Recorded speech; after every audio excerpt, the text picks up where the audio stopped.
In the PS5 game review series, we tend to dive into gameplay, mechanics, graphics, as well as some technical analysis, and we'll conclude an overall score based on these aspects.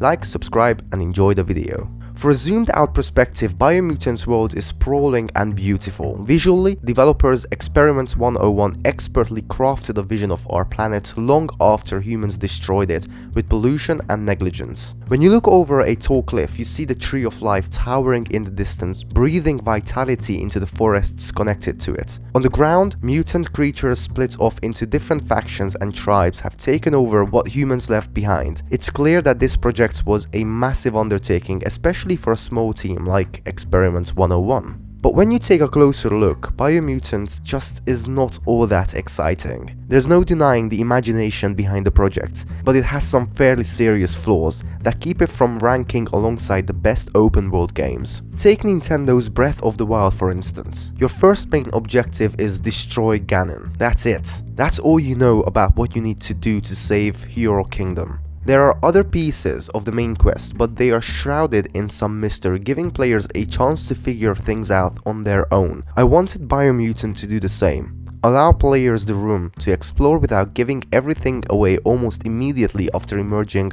from the first area.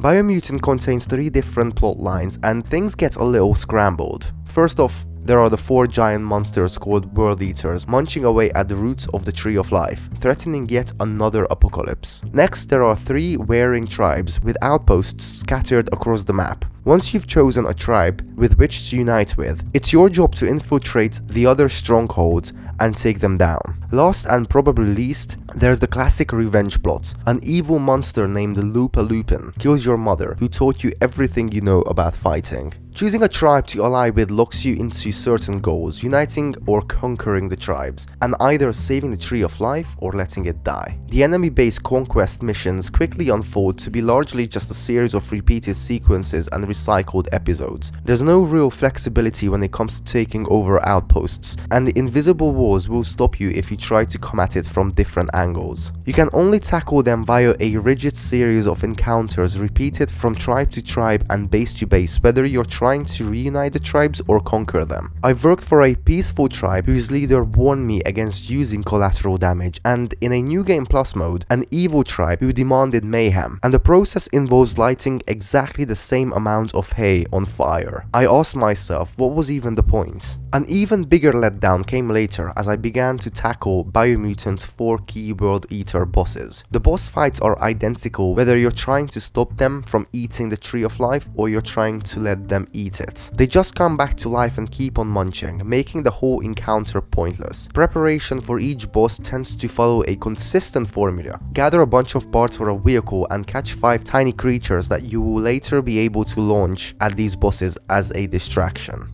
A lot of Biomutant is just collecting stuff, and collecting these things are just, well, it just isn't that interesting after a while. Despite the generic plotlines, another problem is the in-game narration. It's as if Experiment 101 doesn't trust its players. The narrator, when not randomly bestowing wisdom or inspiration, provides far too many hints about the world around you. Let the players find out details on their own. Let the players figure out that they can shoot the barrel to make it explode. Let the players find out how to catch and tame their trusty steed. They don't need an answer at every turn, so let them use their brains. Luckily, one of Biomutant's patches allows you to turn off the narrator completely if you want. Biomutant isn't all disappointment though. Certain aspects of this game, like its weapon and armor customization, blow other open world games out of the water. There are endless combinations for the weapons you can craft, whether it be swapping out the hilt attached to your blade to make it a longer range weapon, or adding a rare scope to your rifle to increase its accuracy. There is no shortage of ways to improve your chances in a fight.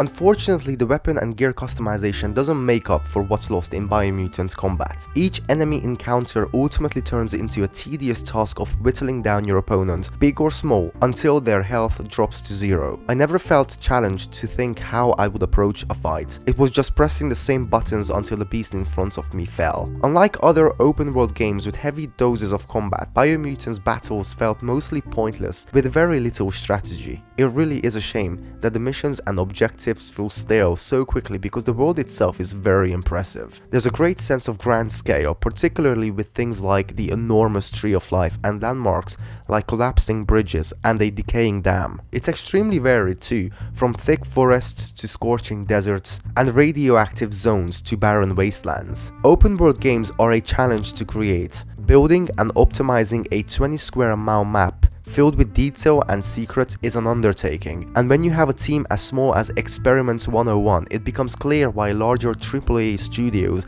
can create something just a little bit more polished. And that's okay, because while I may not have obsessed over Biomutant, I did realize that I'm excited for whatever Experiment 101 gives us next. Biomutant made me think, what could a team of this size, yet impressive brain power, can create on a smaller scale? Perhaps if they turn their attention to a project that isn't a massive open world, they could craft something incredibly entertaining, clean and focused. Listen guys, thank you so much for watching. Please like the video if you did and subscribe to the channel for more awesome videos. And I'll see you in the next one.